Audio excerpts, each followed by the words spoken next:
Olá, sejam todos bem-vindos ao canal Império das Artes. Eu sou o professor Raul Castro e hoje estaremos a analisar a obra que ficou em segundo lugar na votação do mês de agosto, Fiel até a Morte. Ela foi sugerida pelo inscrito Iago Reis, a quem agradecemos a indicação de tão perfeita e grandiosa obra. A um primeiro olhar, mesmo não conhecendo o autor e nem da temática que se trata, somos logo arrebatados pela grandeza e magnitude da pintura que tão belamente contrasta a agitação destrutiva do cenário com o olhar tranquilo do soldado. É de uma beleza clássica em sua temática com o que há de melhor em Edward John Poynter. Edward foi um pintor inglês do período neoclássico, mas nasceu em Paris. Em 1853, visitou a Itália e lá conheceu o jovem Frederick Leighton, e foi muito influenciado por ele em suas ideias neoclassicistas. Poynter era um artista estritamente acadêmico, que acreditava no estudo do modelo de vida e fez estudos para cada figura em seus quadros. Foi também ilustrador, medalhista, designer de azulejos e pintor de decoração de parede.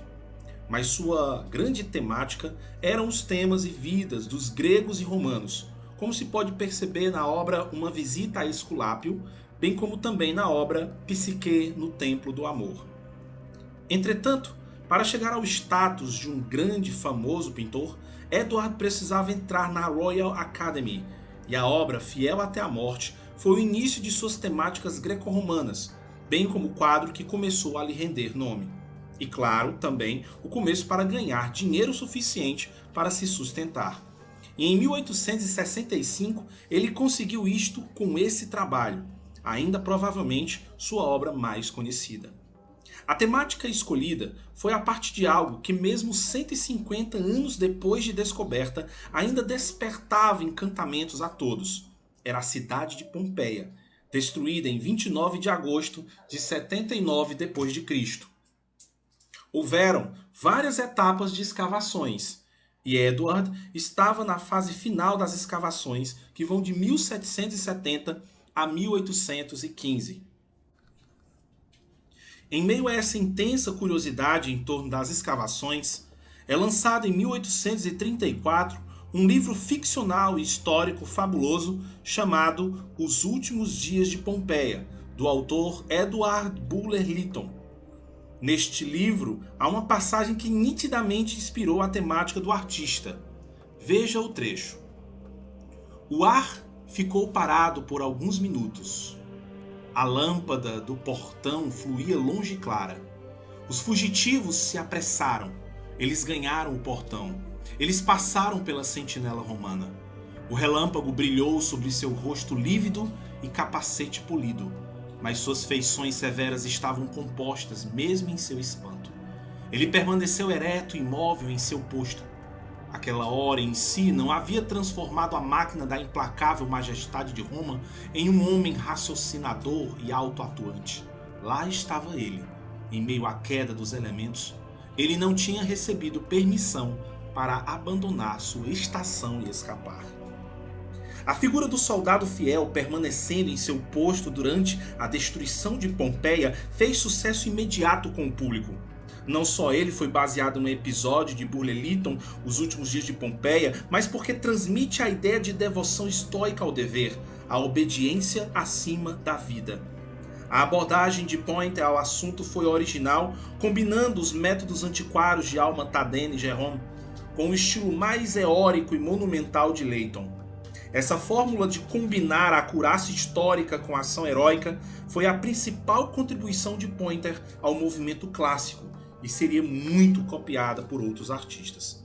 Além disso, essa temática do soldado obediente, que não abandona o posto, que sacrifica a própria vida para manter-se fiel, abalou em cheio os corações dos ingleses que viviam a Era Vitoriana. Como se sabe, em meio à Era Vitoriana se experimentou grandes conquistas por parte do povo britânico, mas também alguns conflitos, como por exemplo o motim dos indianos em 1857 e em 1878 tem início a Segunda Guerra Anglo-Afegã no Emirado do Afeganistão. Sendo assim, é uma obra que enceta um valor militar de obediência e patriotismo, Valores esses que deveriam ser incorporados pelo povo britânico. Ao olharmos os aspectos técnicos, podemos observar a verticalização proposital da obra. O estar ereto do soldado assume a importância central da tela, demonstrando que o cenário não é importante, exceto pelo fundo, demonstrando o arco, a valorização da ação e um aspecto que preza justamente pela imobilidade. A ação de ficar parado é a demonstração máxima de sua coragem e obediência militar. A linha central divide o momento contrastante entre a imobilidade do soldado e a agitação ao fundo. Esse limite transpassa pelo seu antebraço. As linhas horizontais são marcadas, dividindo não só os planos, mas conduzindo o olhar em perspectiva, acentuando a noção de profundidade. Em um primeiro momento, temos a divisão em linhas horizontais, bem firmes, mas também podemos aqui ver linhas em diagonais, que no caso atravessam o militar. Se detivermos mais atenção ao lado direito da tela, poderemos notar que as linhas dos arcos sofrem uma espécie de quebra. Isso para demonstrar uma leve saída, talvez uma rota de fuga, ou seja, o soldado poderia ter escapado por ali, mas não o fez. Os tons das cores são predominantemente quentes, que variam entre o laranja, o vermelho e o amarelo. O preto é usado justamente para fazer um pequeno encetamento de planos, ou seja, um sombreamento entre as cenas de primeiro plano e terceiro plano. As cores quentes demonstram a força destrutiva dentro do cenário, mas também são para realçar o rosto do soldado que contempla a destruição frente a frente com a morte. A única cor fria está em sua saia, pois seus pés estão fincados ao chão, assim como sua lança, pois não há mais nada o que fazer.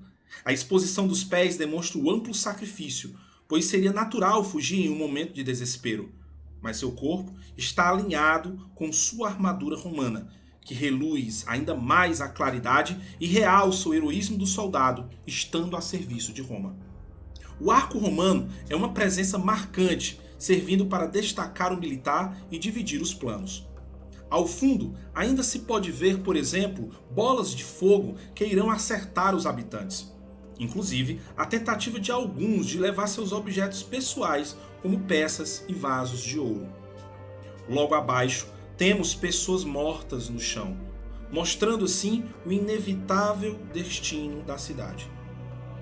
Ainda no chão, é possível ver o riquíssimo detalhismo das moedas e objetos de ouro, mostrando que a riqueza não nos leva a canto nenhum e não pode compensar ou ajudar em nada para driblar a morte.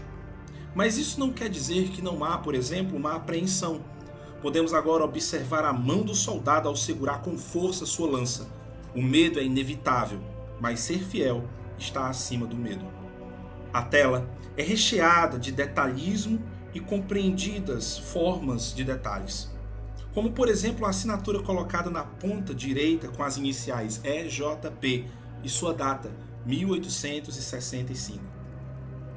Edward, por meio dessa obra, coloca em pauta a importância da fidelidade, mas torna real uma cena que ficou no imaginário popular da época, e talvez por isso ocorra o efeito arrebatador que a obra nos põe, pois sabemos que talvez nós jamais chegaremos ao heroísmo e à grandeza de não fugir e de não temer a própria morte, ainda mais quando temos a chance de escapar dela ou não ser fiel aos valores de uma pátria.